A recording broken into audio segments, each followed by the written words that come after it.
జై శ్రీమన్నారాయణ. కిష్కింధాకాండలో లక్ష్మణుడు సుగ్రీవ భవనములోనికి వెళ్ళాడు. విలువైనటువంటి పరుపులున్నాయక్కడ. మధ్యలో బంగారు సింహాసనము ఉంది. అందులో ఉన్నాడు సుగ్రీవుడు. లక్ష్మణుడు చూశాడు. బంగారు ఆభరణములు వేసుకొని ఉన్నటువంటి సుగ్రీవుడిని చూశాడు లక్ష్మణుడు. దివ్య ఆభరణ చిత్రాంగం, దివ్య రూపం యశస్వినం.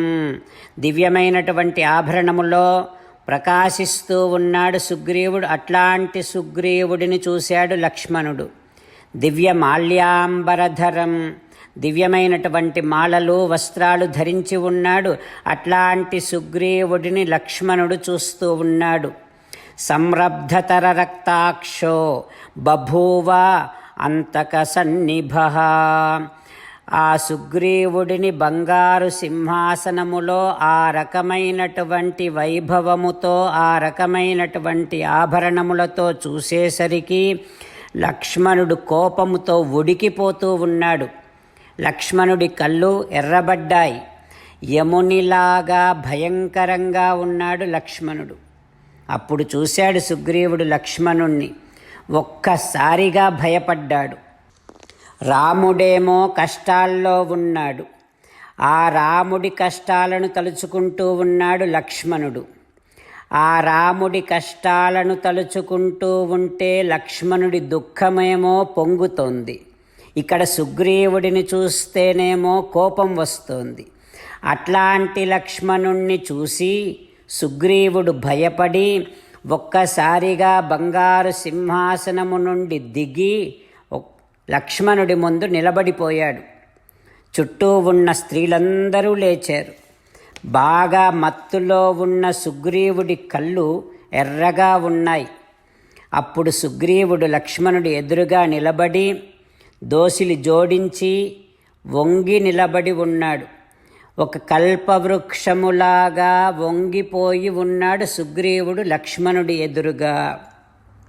లక్ష్మణుడు కోపంతో ఇలా అంటూ ఉన్నాడు, ఓ సుగ్రీవా, రాజంటే రాజ్యములోని ప్రజలకు ఇష్టంగా ఉండాలి. రాజు అంటే దయ కలిగి ఉండాలి. సుగ్రీవా, రాజు అంటే ఇంద్రియ నిగ్రహము ఉండాలి. రాజు కృతజ్ఞుడై ఉండాలి. రాజు సత్యమే పలకాలి. ఓ సుగ్రీవా, ఏ రాజైతే అధర్మ ప్రవర్తన కలిగి ఉంటాడో, ఏ రాజైతే ఉపకారము చేసిన మిత్రులకు మాట ఇచ్చి కూడా నిలబెట్టుకోడో, వాడి కంటే క్రూరుడింకొకడు ఉండనే ఉండడు.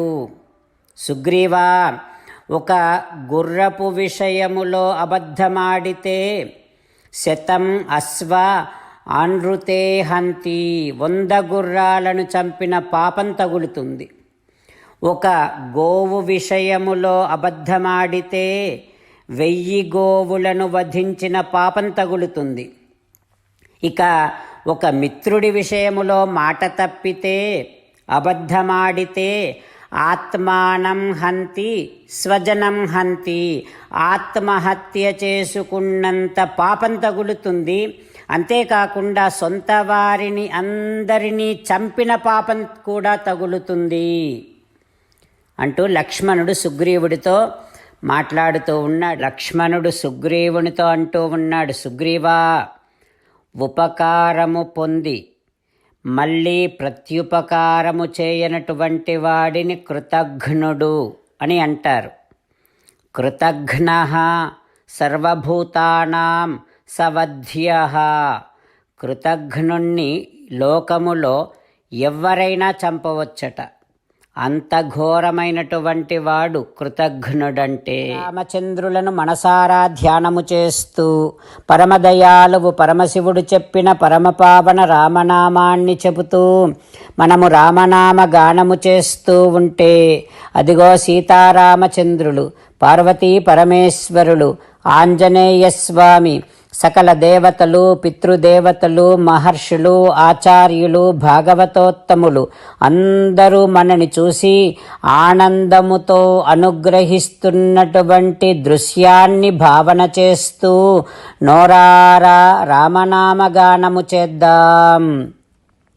రామ రామ దశరథ రామ, రామ రామ దశరథ రామ, హే హే రాజా రామ, హే హే రాజా రామ, హే హే సీతారామ, హే హే సీతారామ. జై శ్రీమన్నారాయణ. భక్తులకు ప్రత్యేకమైనటువంటి విజ్ఞాపన.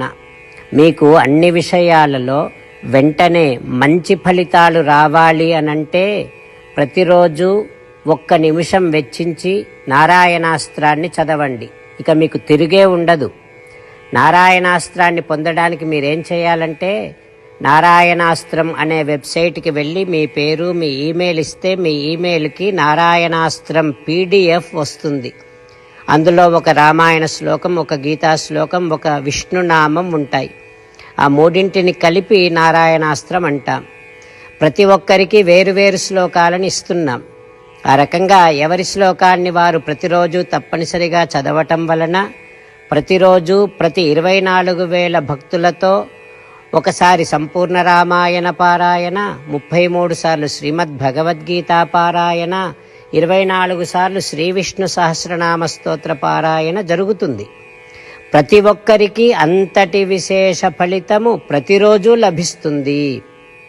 అందుకని మీరు, మీ కుటుంబ సభ్యులు అందరూ ఒక్కొక్కరు ఒక్కొక్క నారాయణాస్త్రాన్ని వెంటనే పొందండి. జై శ్రీమన్నారాయణ. శ్రీమద్ భగవద్గీత సారాంశముగా 18వ అధ్యాయములో 65 నుంచి 69 శ్లోకముల ద్వారా శ్రీకృష్ణ భగవానుడు మనందరినీ ఒక 8 పనులు చేయమని చెబుతూ పరమాత్మ ఈ రకంగా అంటూ ఉన్నాడు.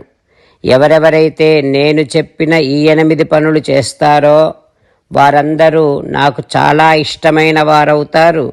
అప్పుడు వారిని నేను సకల పాపముల నుండి, సకల దుఃఖముల నుండి విముక్తులను చేసి నా అంతటి వారిగా చేసుకుంటా, తరగని ఆనందాన్ని అనుభవింపచేస్తా.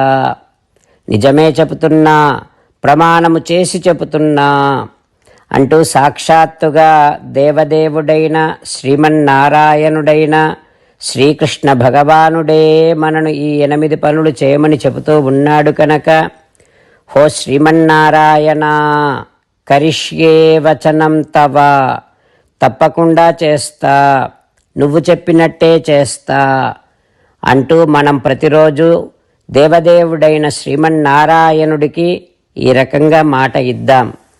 హో శ్రీమన్నారాయణ, నువ్వు చెప్పినట్టే నేను నిన్నే సంతతము ధ్యానము చేస్తూ ఉంటా. హో శ్రీమన్నారాయణ, నువ్వు చెప్పినట్టే నేను నీ భక్తుడిగానే ఉంటా. హో శ్రీమన్నారాయణ, నువ్వు చెయ్యమన్నట్టే నేను నా విధులను, కర్తవ్యాలను నీ సేవగా, నీ తృప్తి కోసమనే సక్రమంగా నిర్వర్తిస్తూ ఉంటా. హో శ్రీమన్నారాయణ, నువ్వు చెప్పినట్టే నేను నీవాడిని అనే మహావిశ్వాసాన్ని సంతతము కలిగి ఉంటూ నా హృదయములో నీకే నమస్కరిస్తూ ఉంటా. హో శ్రీమన్నారాయణ, మామేకం శరణం వ్రజ, నన్నొక్కడిని మాత్రమే శరణు వేడుకో అని నువ్వే అన్నావు కనుక నేను నిన్ను ఒక్కడిని మాత్రమే శరణు వేడుకుంటా. హో శ్రీమన్నారాయణ, మా శుచః, ఇక దుఃఖించకు అని నువ్వే నాకు భరోసా ఇస్తూ ఉన్నావు కనుక నేను ఇక దుఃఖించను. హో శ్రీమన్నారాయణ, నువ్వు చెప్పినట్టే నువ్వు నా కోసమని చెప్పిన శ్రీమద్భగవద్గీతను ఎప్పుడో ఒక్కసారి కాకుండా ప్రతిరోజు కనీసము 1 శ్లోకాన్నైనా అనుసంధానము చేస్తూ గీతోపదేశాన్ని జ్ఞాపకం చేసుకుంటూ ఉంటా. హో శ్రీమన్నారాయణ, నువ్వు చెప్పినట్టే నువ్వందరి కోసమని చెప్పిన శ్రీమద్భగవద్గీతను తెలియని భక్తులందరికీ తెలియచేసే నా వంతు ప్రయత్నాన్ని నిరంతరము కొనసాగిస్తూనే ఉంటా. ఓ శ్రీమన్నారాయణ, నేను నువ్వు చెప్పినట్టే చేస్తా, నీకు నచ్చినట్టే ప్రవర్తిస్తా, నీకోసమే పని చేస్తూ ఉంటా. కరిష్యే వచనం తవ. సర్వం శ్రీకృష్ణార్పణమస్తు. జై శ్రీమన్నారాయణ.